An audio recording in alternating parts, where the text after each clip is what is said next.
بسم اللہ الرحمن الرحیم۔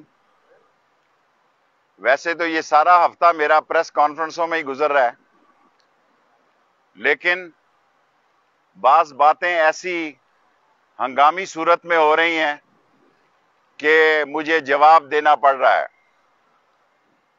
آج مریم صاحبہ نے ساری تقریر عدلیہ کے خلاف کی، نیب کے خلاف کی، جنرل عاصم کے خلاف کی اور اس بندہ ناچیز شیخ رشید کے خلاف کی۔ جو فیصلہ ان کے حق میں ہو وہ ان کو قبول ہے، جو خلاف ہو ناقبول ہے۔ میٹھا میٹھا ہپ اور کوڑا کوڑا تھو، یہ ان کا ایجنڈا ہے۔ پوری کانفرنس میں مریم نواز صاحبہ نے یہ نہیں بتایا کہ ان کے چچا کی ضمانت کیوں کینسل ہوئی۔ پوری پریس کانفرنس میں یہ نہیں بتایا کہ وہ جون سے جس بیل پہ تھے، آج ججز نے شہادتیں دیکھنے کے بعد اور کیس دیکھنے کے بعد ان کی ضمانت کو منسوخ کیا ہے۔ ابھی تک نہ نواز شریف نے نہ مریم نواز نے میرے 10 سوالوں کا جواب نہیں دیا، اور وہ یہ کہتی ہیں کہ یہ لغو ہیں، ان کی کوئی حیثیت نہیں، یہ قومی سلامتی کے سوال ہیں۔ میں پھر دہرانا چاہتا ہوں کہ نواز شریف قومی سلامتی کی بجائے جو ذاتی ایجنڈے پہ بات کرتے ہیں، وہ یہ بتائیں کہ اسامہ بن لادن سے انہوں نے کتنی ملاقاتیں کی اور کتنا پیسہ وصول کیا۔ نمبر 2، اجمل قصاب کے گھر کا ایڈریس رائٹر کو کس نے دیا؟ نمبر 3، دشمن ملک کے سربراہ سے، مودی اور جندل سے رائے ونڈ میں وہ کیا ملاقاتیں کرتے رہے؟ نمبر 4، پاکستان کی بجائے وہ غیر ملک سے کیوں مودی کو فون کرتے تھے اور ہندوستان کو فون کرتے تھے؟ نمبر 6، بیماری کا بہانہ بنا کر عدالتوں کے فیصلوں سے فراری کیوں ہوئے اور ووٹ کی بجائے وہ کورٹ کو عزت دینے کے لیے کیوں تیار نہیں ہیں؟ ان ڈان لیگز کے پیچھے کون تھا؟ آج کہتے ہیں کہ ہم تھے، پہلے یہ اقرار نہیں کرتے تھے۔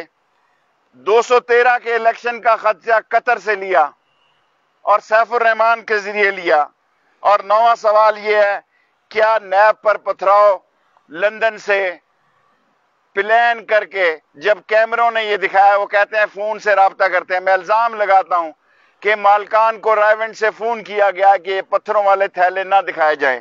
اور نمبر 10، بے نظیر کی کردار کشی کے لیے جو پیٹر گیلبرتھ کا جعلی کاغذ حسین حقانی کے دستخط سے کس نے کیا؟ یہ وہ بیان ہیں جو میں نے الزام لگایا اور انہوں نے کہا یہ لغو ہیں، یہ قومی سلامتی کے بیان ہیں۔ آج ان کا ٹائم ختم ہو گیا، اب میں اور سپلیمنٹری الزام بھی لگاؤں گا، میں چھوڑتا نہیں ان کو اگر یہ سمجھے بیٹھے ہیں اور یہ جسٹس ثاقب نثار کا مذاق اڑا رہے ہیں۔ ثاقب نثار ان کو برا لگتا ہے، ان کو جسٹس قیوم پسند ہے، ان کو جسٹس تارڑ پسند ہے۔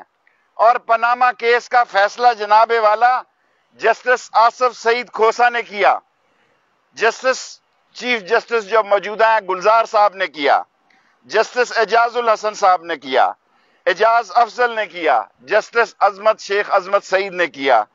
یہ سارے جج وہ جج ہیں جو پاکستان کی عدلیہ کے عظیم ستون ہیں، اور ساری قوم ان کے کردار اور ان کے ذہنی بلندی اور وکالت پر اور قانون پر ان کی دسترس کو مانتی ہے۔ آج عدالت نے آصف زرداری اور فریال تارپور کے خلاف بھی فرد جرم عائد کیا، لیکن وہ فیصلہ گھر لے کر گھر چلے گئے۔ لیکن ضمانت کینسل ہونے پر مریم نواز نے جو آج باتیں کی ہیں، میں نہیں سمجھتا اس میں کوئی بات ایسی ہے جو ملکی معاملات کے لیے جواب دینے کے قابل ہے۔ یہ حکومت کے خلاف جو انتشار پھیلانا چاہتے ہیں، اور آج جو نعرہ بازی کی گئی ہے، میں پھر یہ کہتا ہوں، پاک فوج دنیا اسلام کی عظیم فوج ہے۔ پاک فوج کے بارے میں جو زبان استعمال کی گئی ہے وہ اس قابل ہے کہ گدی سے کھینچ لی جائے اور ان کے خلاف، لگوانے والوں کے خلاف اور لگانے والوں کے خلاف آرٹیکل 6 غداری کا مقدمہ درج کیا جائے۔ میں نون اور شین کی بات کرنا چاہتا ہوں۔ مریم صاحبہ نے کہا کہ نون سے شین نہیں، شین سے نون نہیں۔ میں نے 31 دسمبر اور جنوری کی بات کی ہے، کوئی 20 مرتبہ کی ہے۔ میں اپنی بات پہ قائم ہوں، شین نکلے گی، اور ابھی آپ کو سمجھ نہیں آ رہی کہ میں کس شین کا ذکر کر رہا ہوں، جلد آپ کو سمجھ آئے گی۔ اس وقت میں قوم کو بتاؤں گا کہ میرا سیاسی تجزیہ غلط نہیں تھا۔ اور آج جو آپ رونا پیٹ رہے ہیں ان کے کزنوں کا، میں پہلے بھی کہہ چکا ہوں، پھر کہتا ہوں، دسمبر جنوری میں جھاڑو پھر جائے گا، اور وہ تمام لوگ جو چوری، ڈکیتی، منی لانڈرنگ، کرپشن، ڈس آنیسٹی، سلگشنس، چور بازاری اور ملکی سلامتی کے خلاف سازشوں میں شامل ہیں، وہ جیلوں کی زینت بنیں گے اور جیلیں پر رونق ہوں گی۔ پاک فوج نے پچھلے 24 سال سے ملک میں دہشت گردی، فرقہ واریت، لسانیت کے خلاف جو ایک مصروف جنگ گزاری ہے، آج قومی اداروں کو مریم متنازع قرار دیتی ہیں۔ اور یہی نہیں، یہ سی پیک کے دشمن ہیں، کیونکہ آج پاک فوج اور عمران خان کی حکومت نے یہ فیصلہ کر لیا ہے، خواہ ML1 ہو، خواہ بھاشا ڈیم ہو، خواہ نیلم جیلم ہو، خواہ پاکستان کی فینسنگ ہو، یا فاٹا کا شامل ہونا ہو، یا کوئٹہ کی اور یا بلوچستان کی سڑکیں ہوں، وہ سی پیک سے مکمل ہونے جا رہی ہیں۔ ان کے پیٹ میں درد اٹھ رہا ہے کہ وہ سی پیک جس کے خلاف یہ پروپیگنڈا کر رہے تھے، آج انٹرنیشنل سازش کا یہ نشانہ بن رہے ہیں اور اس سی پیک کی صورتحال کو خراب کرنا چاہتے ہیں۔ یہ بیرونی اشاروں پر اندرونی سیکیورٹی کو ڈی سٹیبل کرنا چاہتے ہیں۔ کسی قیمت پر بیرونی اشاروں سے پاکستان کی ڈی سٹیبلٹی کو، پاکستان کی ڈی سٹیبل نہیں ہونے دی کہ استحکام کو عدم استحکام کا شکار نہیں ہونے دیا جائے گا۔ اور یہی نہیں، نواز شریف ایک بزدل بھگوڑا انسان ہے۔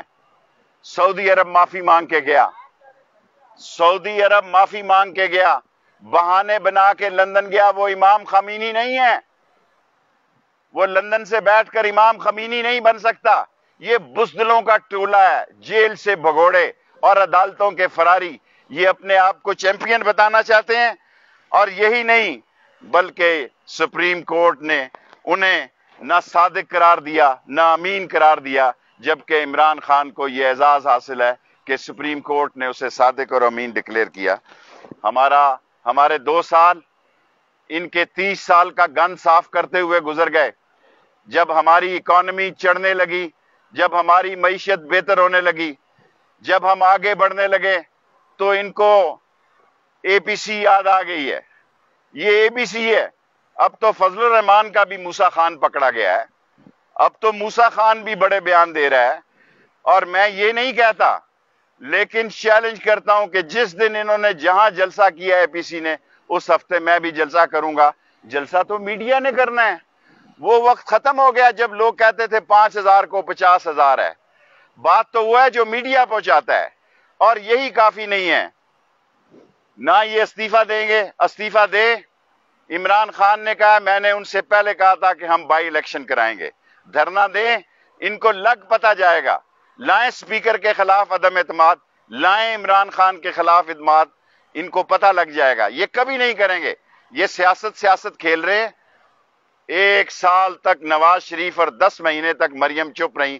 NRO کے بھوکے لوگ، جب ان کو عمران خان نے NRO نہیں دیا تو ان کے بیانیے آ گئے، پھر ان کے بیانیے آ گئے، اور یہ بیانیے بھی معذرت کے ساتھ آپ استعفوں کا شوق پورا کریں۔ ہم منتظر ہیں، ہم الیکشن کرائیں گے، کیونکہ یہ چاہتے ہیں کہ مارچ تک عمران خان سینٹ کے الیکشن تک خرابی پیدا کی جائے، اور سینٹ کے الیکشن کے بعد عمران خان اللہ کے علاوہ کسی کا محتاج نہیں ہوگا۔ اور